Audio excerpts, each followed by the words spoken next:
beautiful.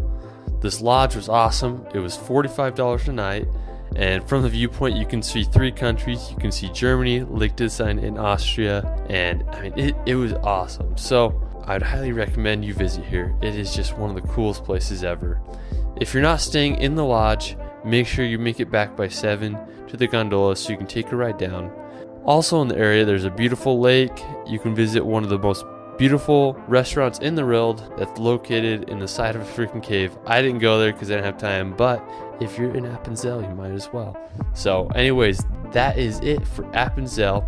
Now for our second location, we're going to head over to probably the most beautiful place in the world, in my opinion, and it is the beautiful town of Lauterbrunnen. This is a valley of over 75 waterfalls. This is where authors such as J.R. Tolkien got inspired for like books such as Lord of the Rings, and when you go there, you're going to understand because it is just absolutely magical. It's this like little town nestled in this just valley with tons of waterfalls. It is so green. There's like cows all around, and it's just magical. I found this really cool park that had like a ping pong table and just a bunch of cool things right at the base of the waterfall. We walked around. We went into co-op store to get the Swiss essentials like the chocolate and Coke, and we just walked around. We had an awesome time. I mean, it was just such a magical experience.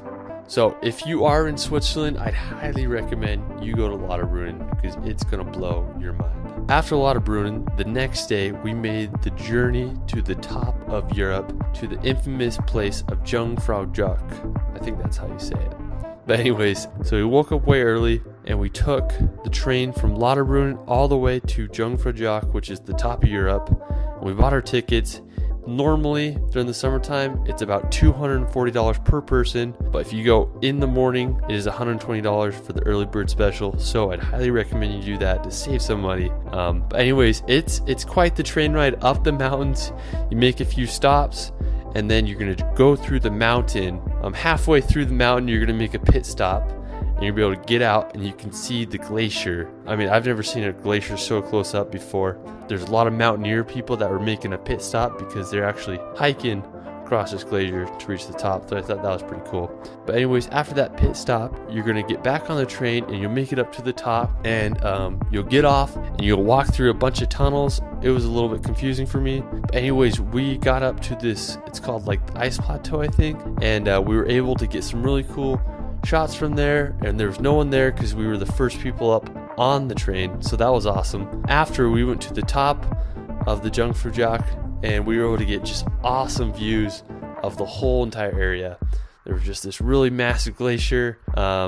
It was just absolutely phenomenal. There was a lot of people, which, I mean, it's kind of a downer. After that, we were able to walk in the glacier tunnels, and these are just spectacular. It's these tunnels of ice that you're able to walk through, and there's just a lot of ice sculptures. It's just a really surreal experience. You could also walk around outside. We found some other cool places.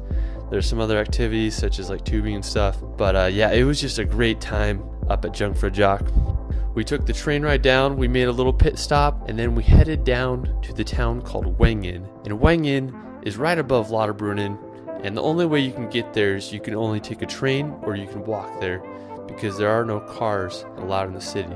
Wengen is great because you are able to get a view of the Lauterbrunnen Valley that you're not really able to get in the town of Lauterbrunnen. We went up there, beautiful. So I'd highly recommend making a little pit stop in Wengen if you can. I know the tickets from Lauterbrunnen are only like $7 or $10 for the train ticket, or you can just hike up. Make sure you go there. So after Wengen, made our way down and we drove over to the other valley, to the infamous town of Grindelwald. Now Grindelwald is one of my favorite places in Switzerland. What I love about Grindelwald is the view of Mount Eiger. It is like one of the biggest mountains I've ever seen. It is just massive. I was there about 2 years ago and I hiked to this really crazy peak, able to get some of the coolest drone shots I've ever gotten. I was able to get just brilliant views of Mount Eiger, and also on the other side there were some really cool lakes I was able to film. So yeah, so I'd highly recommend making a stop to Grindelwald. You won't regret it. After Grindelwald, we headed over to the beautiful lake of Oostchinnessee. Hope I said that right. Located by the city of Kandersteg. It's about a 5-mile hike round trip, It's a moderate hike, but it is very steep. You're gonna walk up this road. Once you get to the lake, your mind is gonna be blown.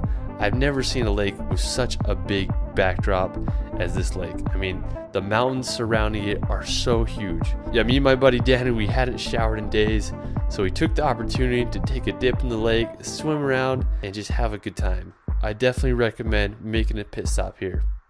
After Lake Oischanesi, we're gonna head over to the west side of Switzerland to the beautiful town of Les Diablères. It's about a 2-hour car ride from Geneva or about a 3-hour car ride from Zurich. You'll get to this town and you'll hike to this massive bowl. When I did it, I counted over 15 waterfalls. I mean, it was just blowing my mind.